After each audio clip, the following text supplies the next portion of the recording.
Hi everyone. So it's been a long time since I made an endometriosis type video, and I figured a lot has happened since I did make my last video, and I just kind of wanted to update everyone and kind of tell you guys what's been going on and how my endometriosis has been since my diagnosis. So I was diagnosed about 2.5 years ago, and I've been suffering with it daily for the past 3 years. So I get chronic pain every single day, not just during my periods. So, contrary to popular belief, endometriosis does not just cause pain during your period. That is a very huge misconception. But I've talked to a lot of ladies, women who have endometriosis, and they do have pain every single day. Um, so my pain was kind of doing okay for a little while after surgery. I tried Depo-Lupron, I did Depo-Provera for a while, neither of which worked for the pain. I've pretty much tried everything that my doctors could think of. So I've been on gabapentin. They had me on an antidepressant because that was supposed to help the chronic pain. There was a solid year where I was on about 8 different medications. And it was terrible. It was miserable. I hated it, and it didn't help as much as I was hoping it would. So now here we are about 2.5 years later since my diagnosis, and um, and things have been really bad. Unfortunately, my pain is consistently getting worse.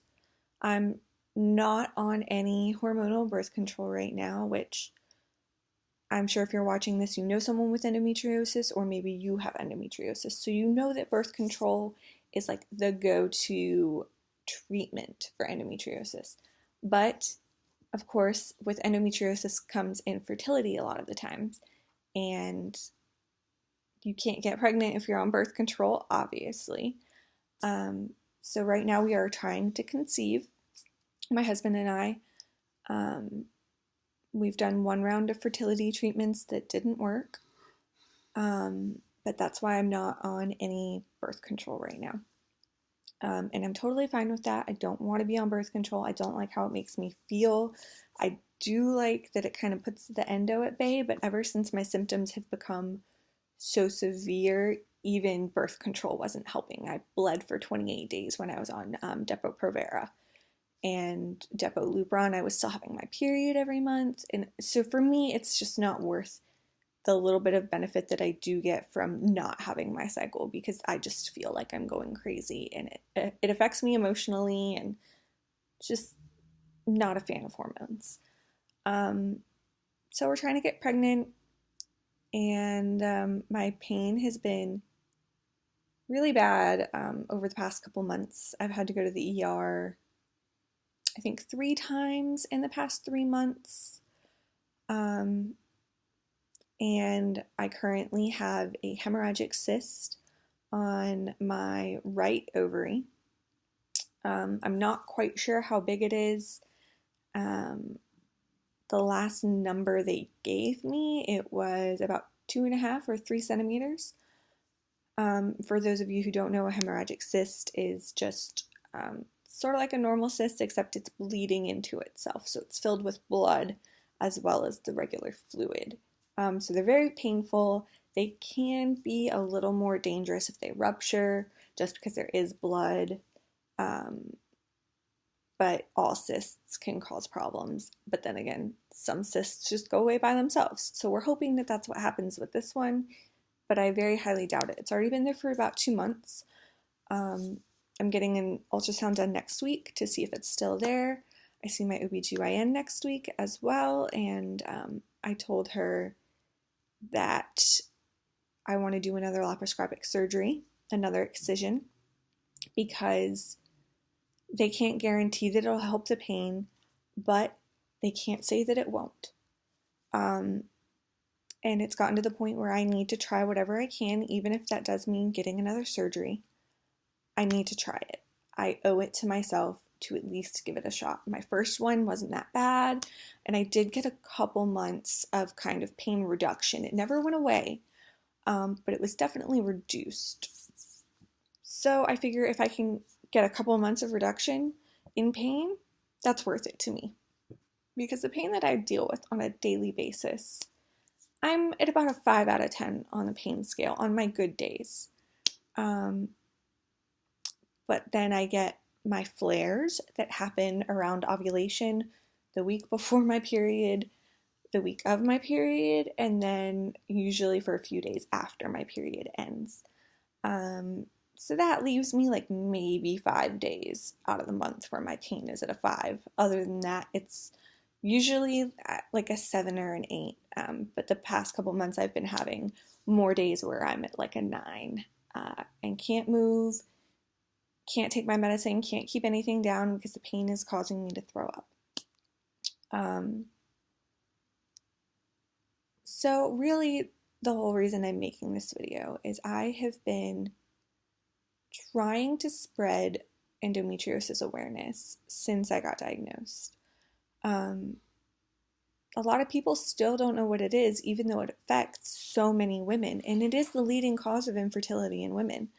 But yet when I say endometriosis to people, they just don't understand what it is or how it affects me. And it's had a very huge impact on my life. Like today, for example, I had to take a bath at 7:30 in the morning just to try to kind of keep my pain somewhat at bay.